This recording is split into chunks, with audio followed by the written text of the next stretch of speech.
सीजे breaking, पल पल की खबर से रहिए आप अपडेट। नगरीय चुनाव में अब मात्र 5 दिन रह गए हैं और चुनाव अपने पूरे शबाब पर नजर आ रहा है। इस बीच जहां कांग्रेस अपनी पूरी ताकत झोंक कर आम जनों से संपर्क कर रही है, वहीं भाजपा लगातार कार्यकर्ताओं के झुंड के साथ वोट मांगने में व्यस्त नजर आ रहे हैं। गलियों में अब चुनावी शोर नजर आने लगे हैं।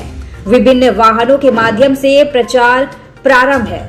इस बीच में जहां कल देखा गया कि विभिन्न वार्डों के प्रत्याशी पालिका अध्यक्ष एवं पार्षद गलियों में वोट मांगते नजर आए। कांग्रेस के परिवेशक मनोज किंदवाई भी गरियाबंद में नजर आए। वे एक एक कार्यकर्ता, पार्षद और महापौर से चर्चा कर विभिन्न स्थितियों को समझकर चुनावी दिशा निर्देश देते रहे।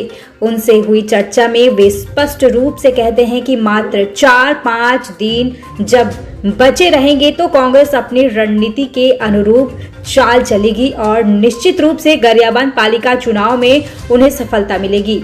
अध्यक्ष तो वे बनेंगे ही, गरियाबंद के साथ में कम से कम 10 पार्षद चुनकर लाएंगे, इसका वे भी दावा करते हैं।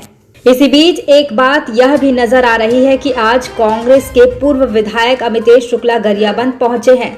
वे गरियाबंद के पालिका अध्यक्ष एवं पार्षद प्रत्याशियों से भेंट कर स्थितियों पर चर्चा के बाद उन्हें समुचित दिशा निर्देश देकर रणनीति के तहत चुनाव लड़ने के टिप्स देंगे। साथ ही पत्रकारों से रूबरू होकर कांग्रेस पार्टी के पक्ष में पत्रकारों से चर्चा करेंगे।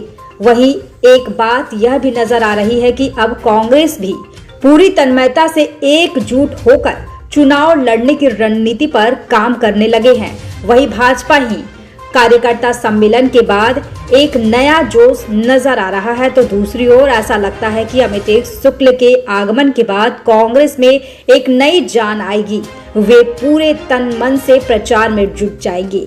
इसके बाद गरियाबंद की हवाएं कुछ बदली हुई भी नजर आएगी। दोनों पार्टियों के चुनावी प्रचार में जो अब तक का नजारा नजर आ रहा था, वह अब आने वाले दिनों में पूरे शबाब पर नजर आएगी। अच्छे लोगों को, स्वच्छ छवि वालों को यहाँ टिकट दी है और मेरा काम यहाँ समन्वय करने का है। तो जो भी कमी बेसी और रह गई है टिकट के वितरण के बाद, अभी चुनाव प्रचार में किस तरीके से आगे की रणनीति और है वो हम लोगों ने बनाई थी, उसी की इम्प्लीमेंटेशन कैसे होगा, इसी सिलसिले में आज मैं एक एक प्रत्याशी से मुलाकात कर रहा हूँ। अध्यक्ष पद के प्रत्याशी जी से भी मुलाकात आखिरी में करूंगा।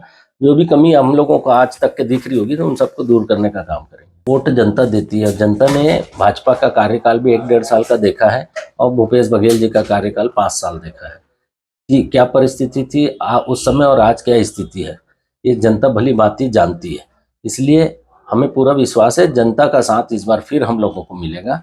और हम लोगों ने जो 5 साल काम किए, विकास के काम किए हैं, चाहे किसी भी प्रकार का हो, छत्तीसगढ़ की संस्कृति को आगे बढ़ाने का काम किया है, राम पद गमन जो कर रहा है, ये सब काम हमारे जरूर उसका प्रतिसाद हमारे प्रत्याशियों को मिलेगा। कार्यकर्ता चुनाव लड़ाता है, जिताता है, नेता तो आएंगे ही। हमारे यहाँ भी सबके कार्यक्रम तय हो गए। अब भाजपा में घबराहट है, उनको लग रहा है कि कहीं ना कहीं हम कमजोर है, इसलिए पूरी ताकत झोंक रहे हो। सत्ता का दुरुपयोग करना जो है वो तो अलग चीजें हो गई, लेकिन उनके सारे नेता आ रहे हैं, इससे यही लग रहा है कि उनके मन में कहीं ना कहीं डर है कि हार को लेके डर है, जिसलिए पूरी ताकत झोंक रहे हैं। और कोई भी पार्टी हो ताकत पूरी झोंकती है। हमारे यहाँ भी सभी बड़े नेता लोगों का कार्यक्रम बन रहा है, तो वो निश्चित समय में सब अपना अपना करेंगे। ये बड़े नेता जो आएंगे उनका प्रभाव अलग है।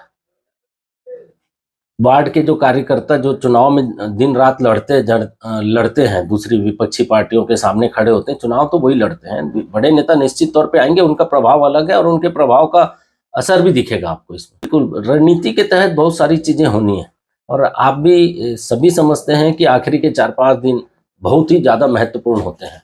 तो उस दृष्टि से हमारे यहाँ भी उसकी तैयारी और अलग रणनीति बनी हुई है, उसमें हम लोग जरूर सफल होंगे और इस बार गरियाबंद में कांग्रेस का परचम लहराएगा, ये मैं आपको आश्वस्त करता हूँ।